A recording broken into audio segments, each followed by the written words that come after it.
We're going to talk about the big political picture, okay? They say, don't they, that a week is a long time in politics, but half an hour, take it from someone who works in a busy newsroom, half an hour feels like an eternity, I dare say, but there's no one with business expertise like Declan. Ladies and gentlemen, would you put your hands together for Declan Curry? We will continue to work hard to overcome those obstacles and to fix those challenges, because we are hardwired for progress. That is our default setting as a species. And whether it's China and India's industrialization lifting millions out of poverty, whether it's inoculation and vaccination initiatives improving healthcare in Africa, like the fantastic work that's done by the Bill and Melinda Gates Foundation, or whether it's the literacy programs that are improving education and skills across Africa and across Latin America. The story of our generation has been one of improvement, of achievement, and of hope. So when we look at the news, we should keep that in mind. We are set for progress.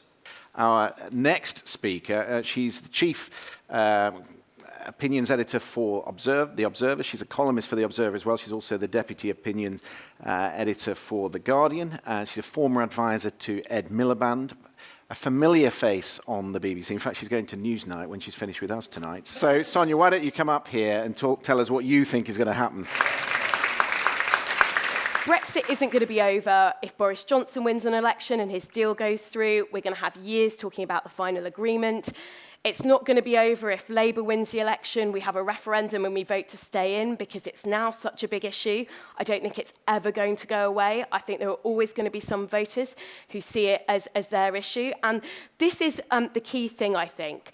Brexit has become a lightning rod for some voters about their dissatisfaction with the current system, how it works, how politics is working for them.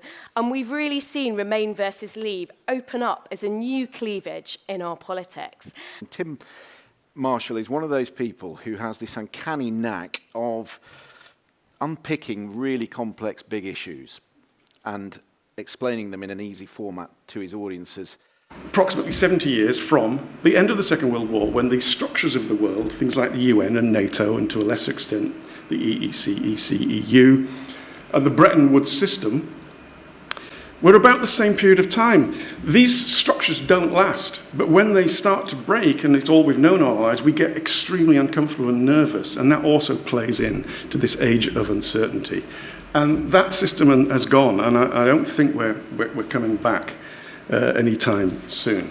And we're in this multipolar world. We had the bipolar world, the unipolar world briefly of the Americans, and we're now in this. And when all sorts of people are pushing and pulling, we are all being pushed and pulled in different directions. When you summarize the way you feel, whether you're optimistic or pessimistic about the future, hopefully we're going to get a word cloud and something is going to jump out at us.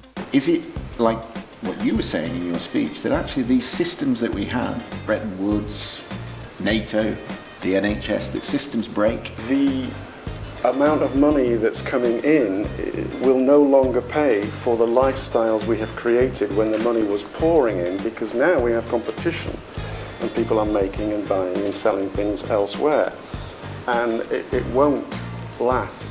We're a rich society and taxes have been cut a lot. Personal income taxation has been cut to the tune of £22 billion a year by Conservative chancellors since 2010.